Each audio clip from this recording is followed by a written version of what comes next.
So it's been a while since I've done anything with depression growth and other things like that. And I don't know, I think life just got in the way, right? Um, but I do want to start something again because I think it'll help people, especially when it comes to a diagnosis as complex as schizoaffective disorder. Um, I'm diagnosed with a bipolar type. Um, and I just figured that, people who are in this journey, who are maybe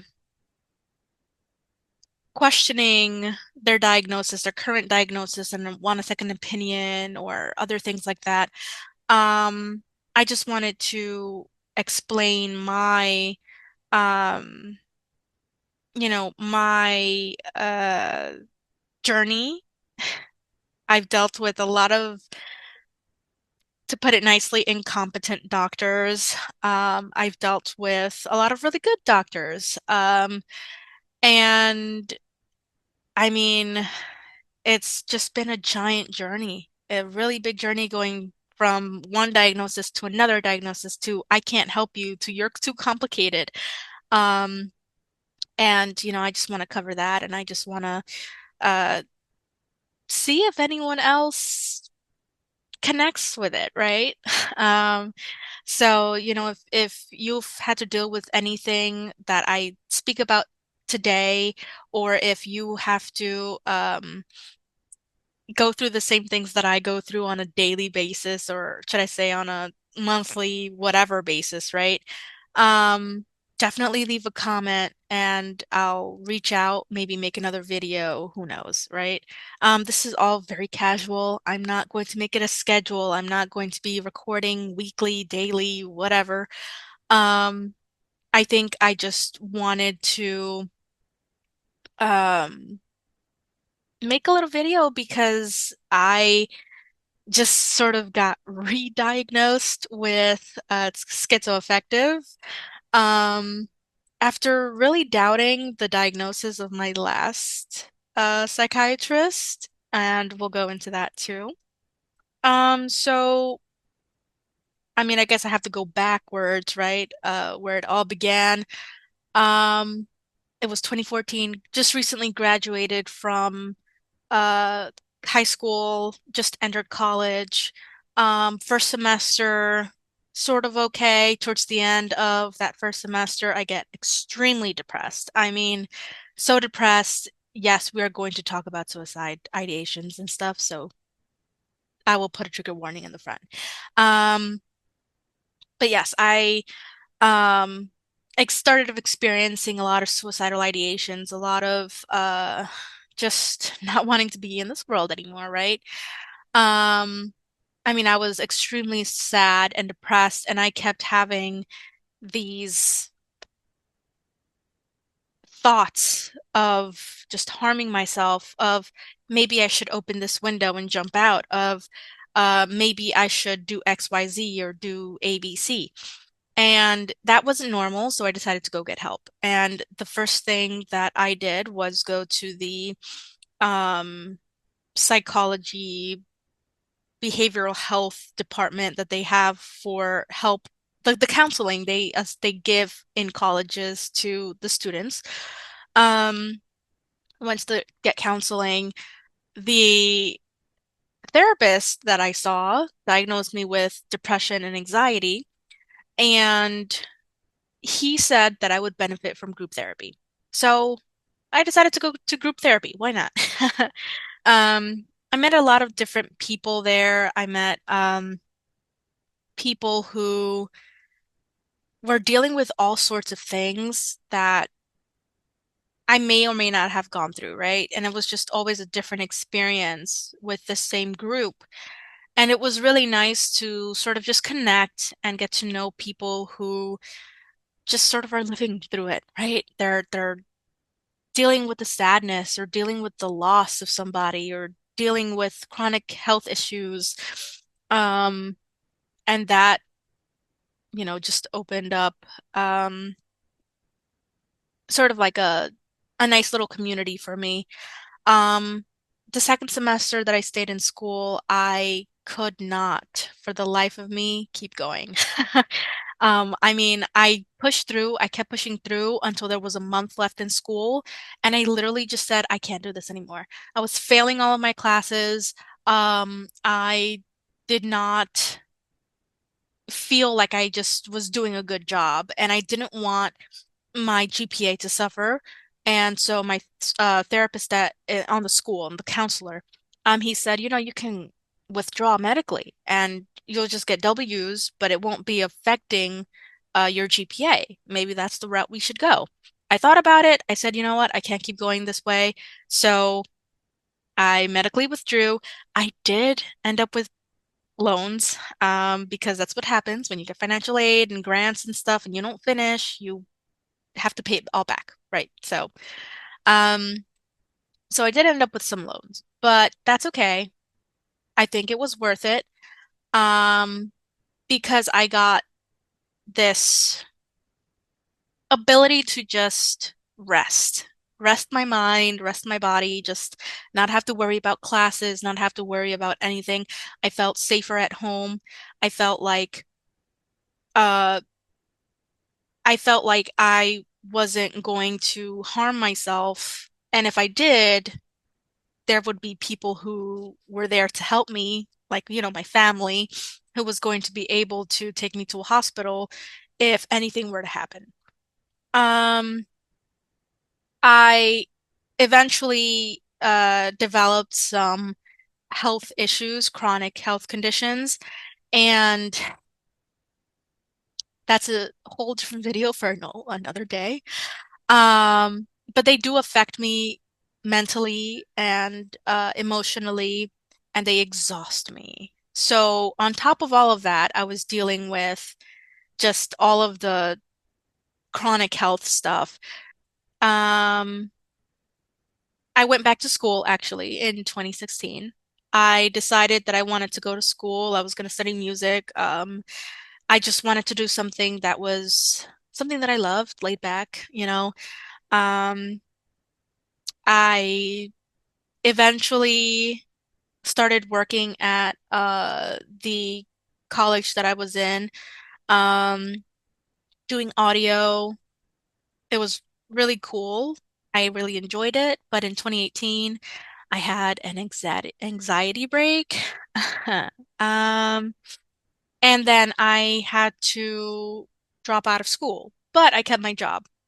And they hired me part-time as a technician for the college. So I was making really good money at that time. I mean, for a technician, at that time people were getting like $9, $10 an hour. I was making 17. So I was like living it in a sense. For a single person who didn't have anything to pay, anything to really worry about.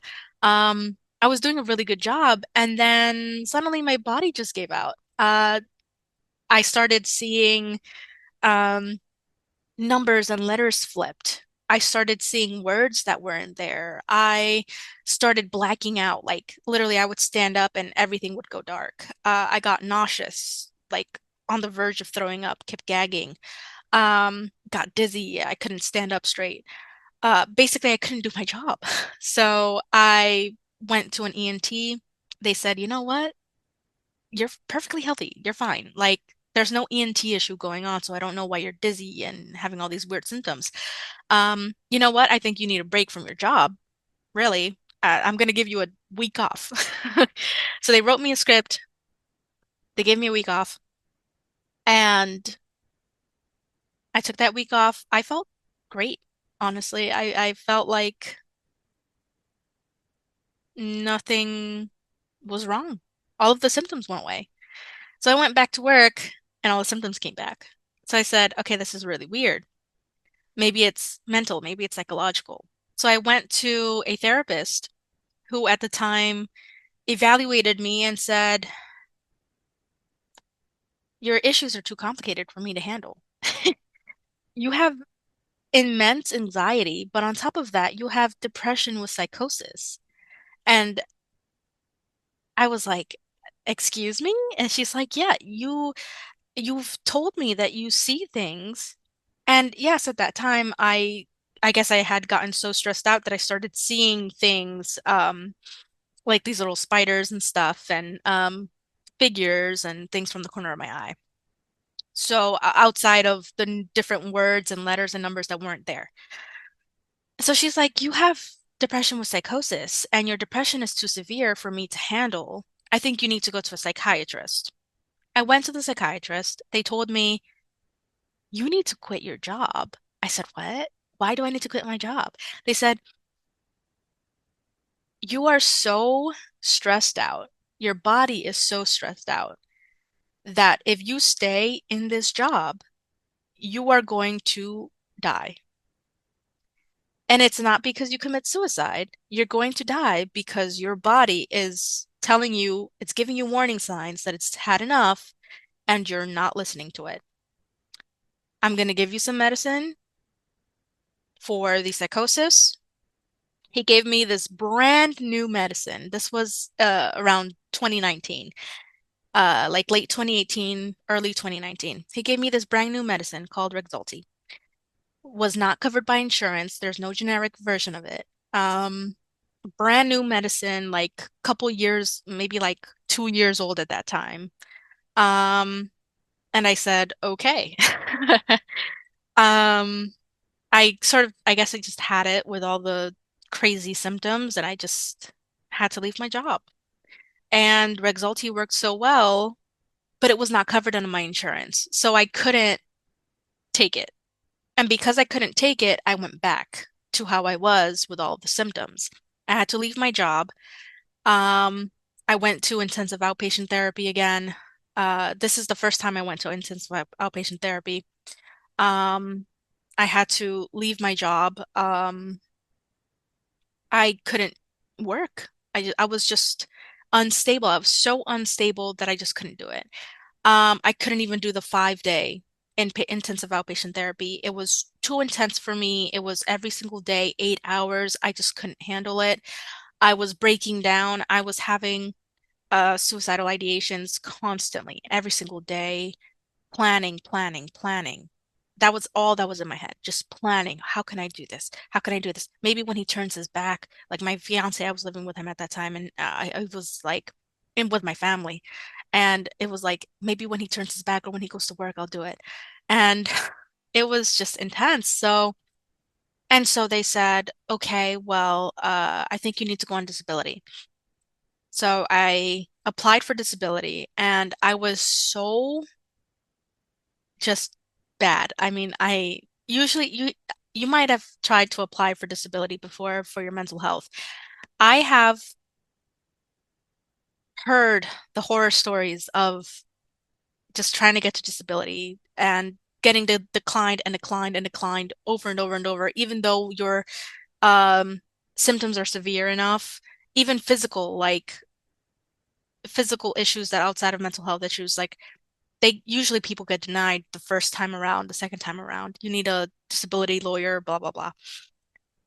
My issues were so bad, and all of the psychiatrists and therapists that I had seen wrote letters for me and they sent it in, and um, so much so that I got accepted the first time around without a lawyer, without anything. And yeah, I was just out of it. I was not doing good. Um, and I mean, during that time of my life was probably the darkest time I've ever experienced.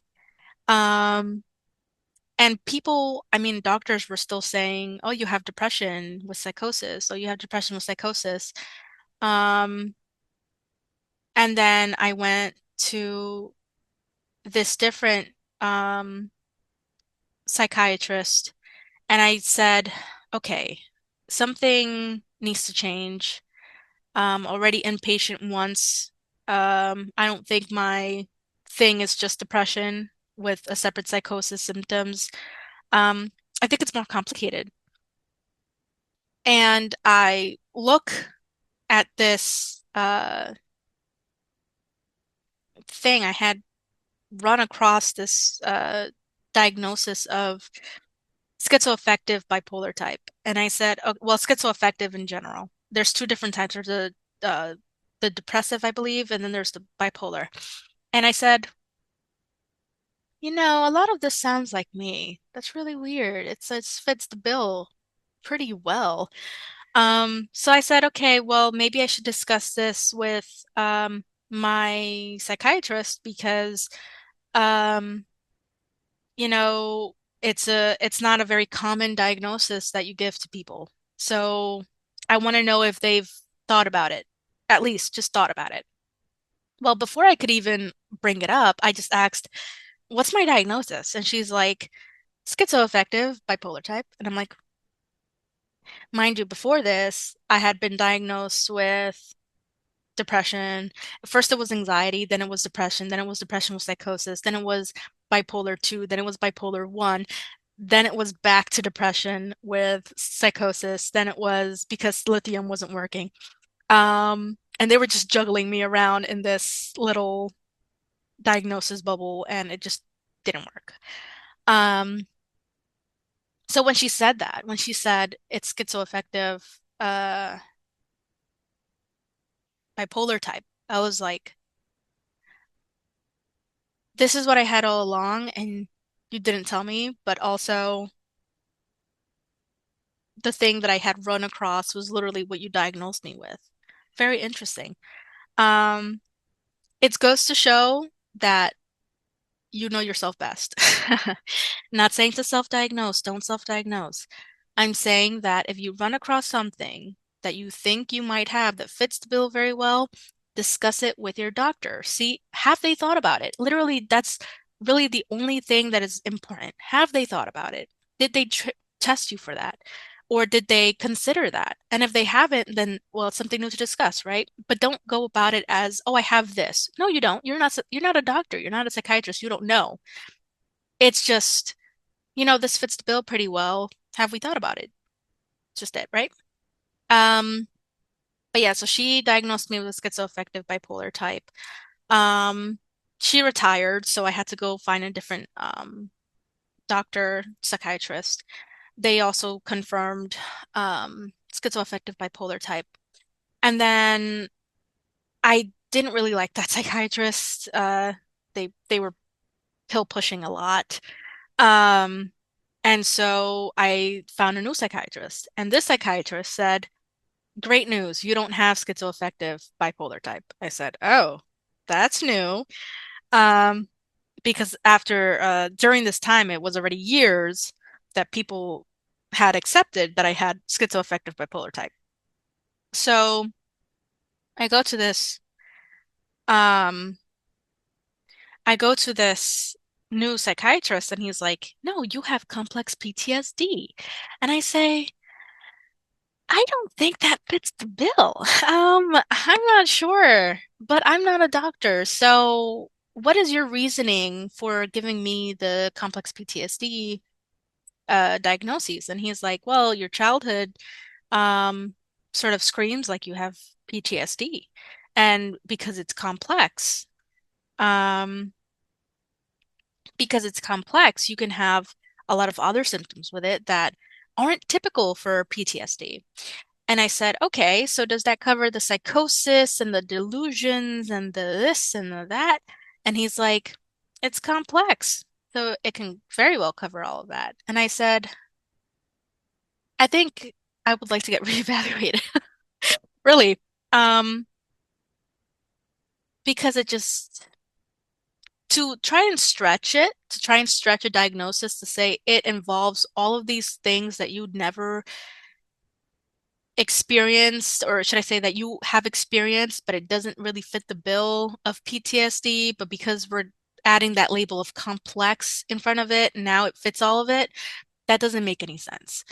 And so I said, okay, well, can I have a reevaluation? He's like, I mean, it doesn't really matter what we call it because whether it's schizoaffective or complex PTSD, it doesn't really matter. You're still being treated with the same medication. At this point, I'm back on Rexulti. Thank goodness my insurance is covering it because it's a great medicine for myself.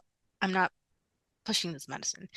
Um, and so he's like, yeah, it doesn't really matter what we call it. You're still being treated for the same things. And I said, no, it really does matter what we call it because if it doesn't actually fit that bill, if it isn't complex PTSD, then why would we call it complex PTSD?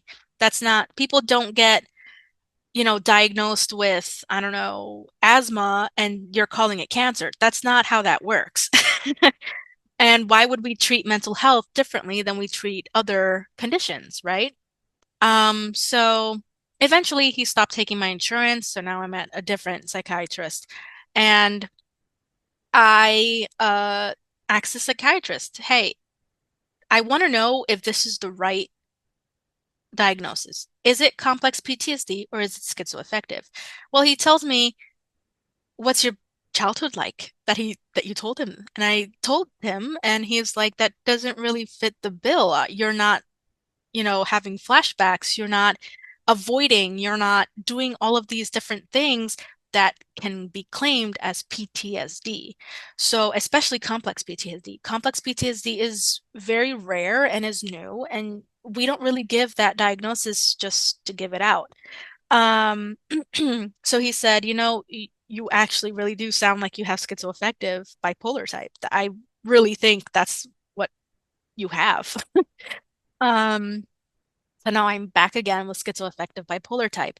And I agree with it completely. It just fits the bill. The delusions, the hallucinations, the um, grandiose thinking, like I can think I can predict the future, or um, thinking that everyone's talking about me or laughing at me, or um, that when the ups, the manic episodes, I can't sleep. I just feel like I'm powerful and I can do all these things and I come up with these crazy ideas and I implement these ideas and then it dies down and I'm like, what did I do? Why did I do this? The impulsivity, it just all of it sort of just matches.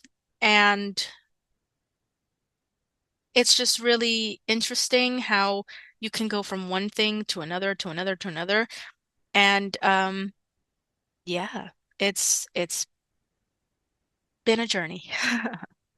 Um, but right now, yeah, I have gone through psychiatrists, and I think we have to destigmatize schizophrenia and bipolar and schizoaffective. Um, just destigmatize it because when I'm taking my medicine, I'm pretty stable. When I'm not taking my medicine, I am not pretty stable. And that's what matters. As long as you take your medicine, as long as you follow the directions of your psychiatrist, as long as you are in a managing things, right? And as long as you're honest and open about your condition in that moment. If you're having more psychosis symptoms, if you're having more delusional symptoms, if you're breaking, from reality, you have to be honest. You have to tell them. You have to speak up for yourself and advocate for yourself. And I know it's scary because you don't want people to think that you're crazy. But you know what? I'm not crazy. I just have a diagnosis that a lot of people don't understand. And yeah, so hope this helps.